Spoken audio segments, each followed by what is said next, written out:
Welcome to Surprised by Joy. We're so glad that you're here with us. I'm Rustin Comer, and this is Danielle Jones, and we're a part of the pastoral team here at Wayzata Community Church. Thank you for joining us on this 30-day adventure through the book of Philippians, a letter that Paul wrote from jail to the church in Philippi. And part of what's fascinating about this letter are all the places where we find joy coming out of what would be some darker moments. So the goal of this journey is for us in the midst of quarantine, in the midst of being held together, thinking about where we can meet God in joy in this time. So we're in the chapter 2, and if you don't have a Bible out, you can pull that out or pull out your Bible app or just follow along with us. It'll be at the bottom of the screen, but we're going to start in chapter 2, verses 1 through 4. You want to read that, Danielle? Sure.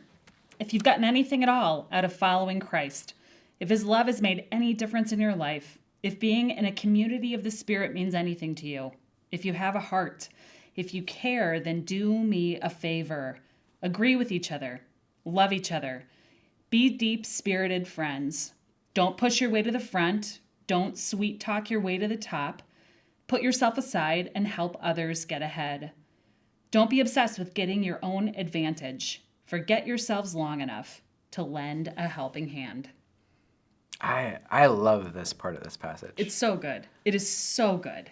It's like a month of youth ministry classes, right? Like you could like teach this for a year to kids. Like this is what it means. Well, to adults too, but yeah, maybe adults need it more than kids, I think. I think kids actually live this better than adults do. That's funny. I think you're right. I think what's bad though is that I think about the people I know that I wish they were doing more of these things instead of thinking about myself. I don't think that's what Paul meant. Is it?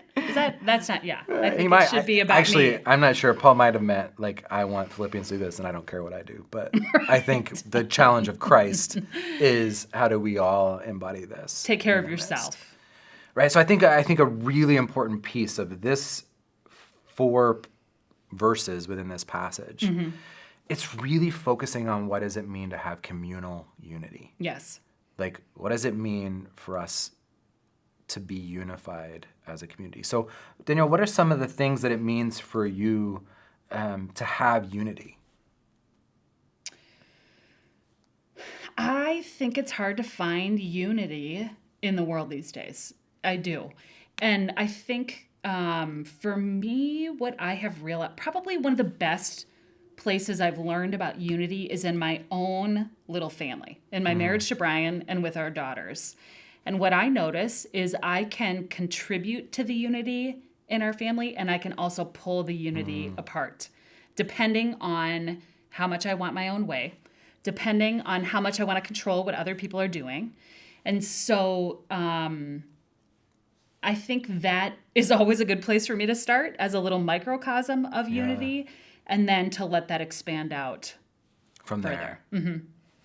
And where do you, like, if you were to name, I'm throwing this on the red carpet for you, but like, if you were to name places where unity is disoriented on a regular basis for you, like patterns that you've seen happen, like what would be some of those patterns that you see within yourself of like, this is where I disrupt unity? Control.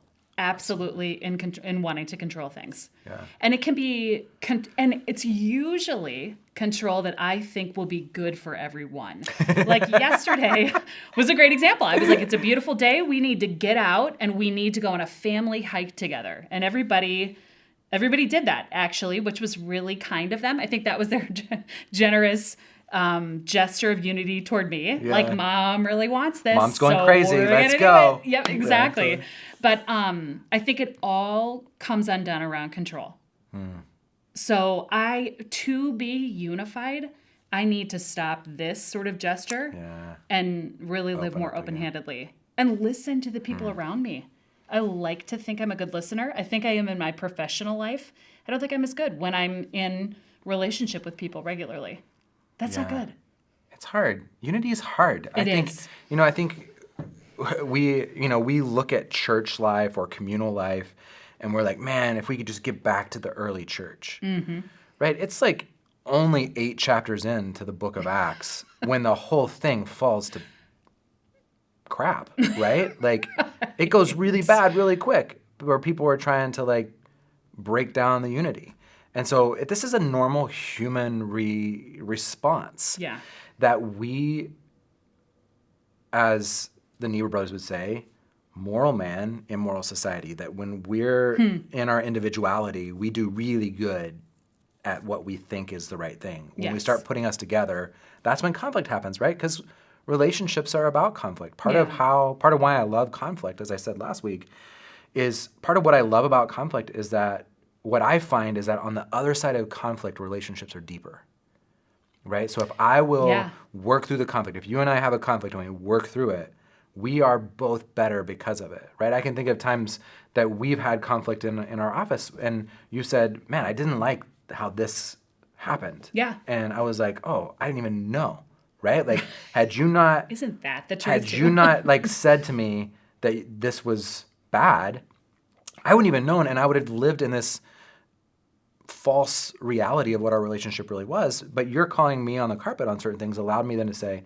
wait, I really didn't intend that, and I am sorry that I did that. How do I not approach that again? Yeah. Right? And then we work through those kind of conflict moments. That's, for me, what is beautiful about what Paul's asking them here. And I love the if statements in this passage, like, because it's reminding us about where relationship is. He's asking these questions to draw them back to, why are they the church in Philippi anyway? Yeah. Like, why are they community? Yep. And he says, if you've gotten anything out of following Christ, if Christ's love has made any difference in your life, if being a community of the Spirit means anything to you, if you have a heart, if you care, then be community, right? So what he's saying is, you have to remind yourselves every once in a while about why you're connected in the first place. Yes. Right? I think this is important in marriages. I think it's important with our kids. Yep. I think this is important in friendships. Like, it's the DTR, define the relationship, right? It's like sometimes we need to have those conversations because it reminds us why we got into those connections to begin with. Well, and it's an enormous faith practice to remember what God has done. I mean, we see that all throughout Scripture. And I do think even in chapter 1, we see Paul doing this, calling them back to what is most important. Paul knows with all these ifs that there's not one person that can walk away after that list and say, like, whatever, right. I haven't I experienced don't care any of about that. God's love. No big deal. I don't have a heart. No, totally. Yeah. So he's kind of calling them and calling them out, really, and saying, I know you all. I was with you. I saw you.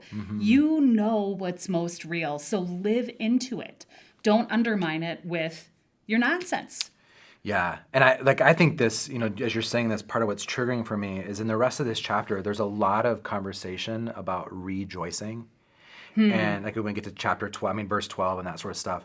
And what rejoice means is to have joy again, to remember and have joy. Yes. Right? So part of what he's asking them to frame their communal unity in is the joy they found in the love of Christ and following God in the communal spirit and being awakened to their heart. Yeah. Right? And so I think for me that really unity means for me is it's this like-mindedness, right? Paul talks about that to live in unity, there's something about us being of the same mind.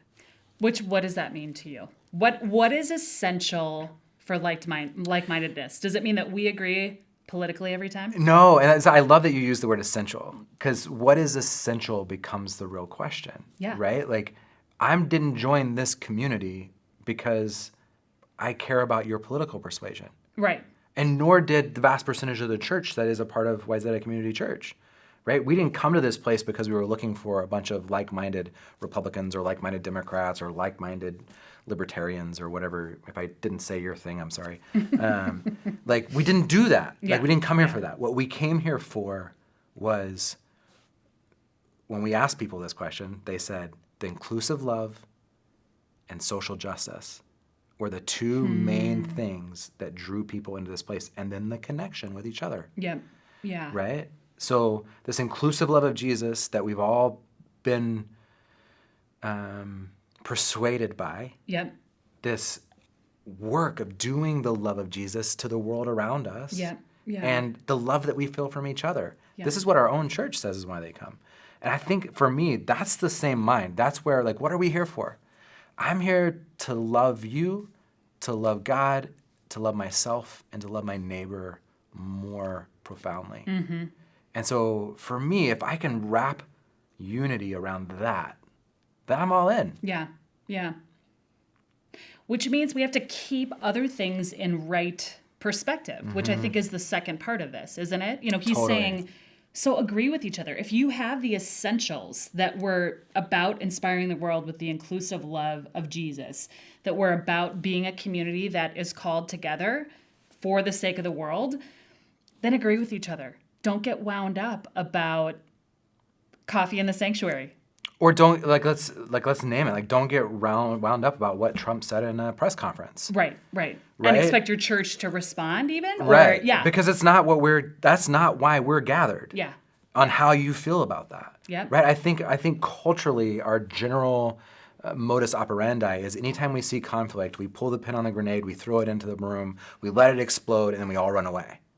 Definitely. Right? And some of us get hit with shrapnel, some of us have ran fast enough that we don't get hit with shrapnel. Yeah. And part of what Paul is encouraging here, right, is do the exact opposite of that.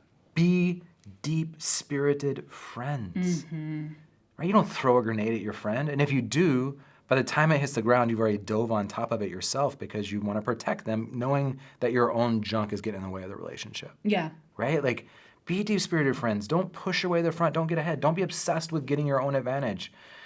Forget yourselves long enough to lend a helping hand, right? This is, we're talking about that flipping upside down that Paul's doing here. Yeah. In this course of shame, or this course of the way of Jesus, is like he's saying those things that we've done in the past haven't worked. Right. They haven't built more unity. They haven't made the world fall in love with Jesus. Yeah. They're not good news. Yep. Think about every single time where a bomb has been thrown. Is that ever good news? No. Yeah. Well, and if we can't do it as a church with each other, it's never going to be compelling to the world. Exactly. You know, if the church sees a community that is pulled apart by the little things, it's a ridiculous waste of time. Ridiculous. I totally agree. Well, so I think we jump into adventure questions. I think this is just such a really powerful passage that we let people sit with it for a little bit. Yeah. So are there places in your life where you are incongruent with your community? Right? And not just the church community, but your family community, with your friendship community, with your work community? Are there places where you're seeking your own way, and by doing that, you're in the way? Maybe we should say, where are the places where you're seeking your own way? Yeah, totally. And by doing that, you're in the way. Because we're all doing it. Yes, right? Like, no that's question about it. So true. And part of faith is uncovering those things and working at them. Yeah. How does division affect your joy? Like, in the places where you are divided, how is that stopping joy from entering your life? Yeah. If this pursuit is about joy, where does your conflict get in the way of that? And then, where do you sense joy within your communities? Where's places where you see this? You see people with a heart putting other people before themselves. And I love that. Those are good questions. So, really good questions. What's your start-stop? I think it just changed. I wrote one thing down, but I think I'm going to do something differently. I think I'm going to stop pressing my agenda with everyone I'm around. Because I think the subtext of that is that I know the best way and you don't. So if you could just do it my way, we would all be unified. I mean, that's what I'm thinking. So, and instead, If you could share my listen to mind. others. Yeah, right. Then we'd be unified. How come? Yeah. How come you can't do that? So I'm gonna stop the agenda and start living with this gesture a little bit more open-handedly this week. Yeah, we'll see. I'm going to stop. I love this idea of being of the same mind, and I'm like you. I want people to have my mind. The right mind. Right. Yeah. So I'm gonna stop believing, because that's step one for me. I'm gonna stop believing that my way is the best way, Yeah. and I'm gonna start listening to the other ways around me. Yeah. I'm not sure I'm going to act on them yet, but I'm going to stop believing my way is the best way and start listening to the other ways around me. I think we said the same thing. Maybe we did. Don't you think that's the same Yeah, thing? similar. But we said it differently. That's why we're doing this. Although this could be me thinking that we're right then, but maybe that's the thing with this. It is. It's that releasing. It's releasing like for control. the sake of the whole. Yeah. Yeah, we're both control people. So it's part of the joy. Well, may you find the joy you're searching for in the midst of quarantine. May you remember what the love of Christ that's in you is all about, and may you let the ways of others influence you this week. Go in peace. And share your stories with us Oh, so that please we do. can be inspired by you and how you're living this out, because we need each other in this too. Yeah, one of the best parts of this last week was getting your emails. So Yes. we love that. Thank Yeah. you.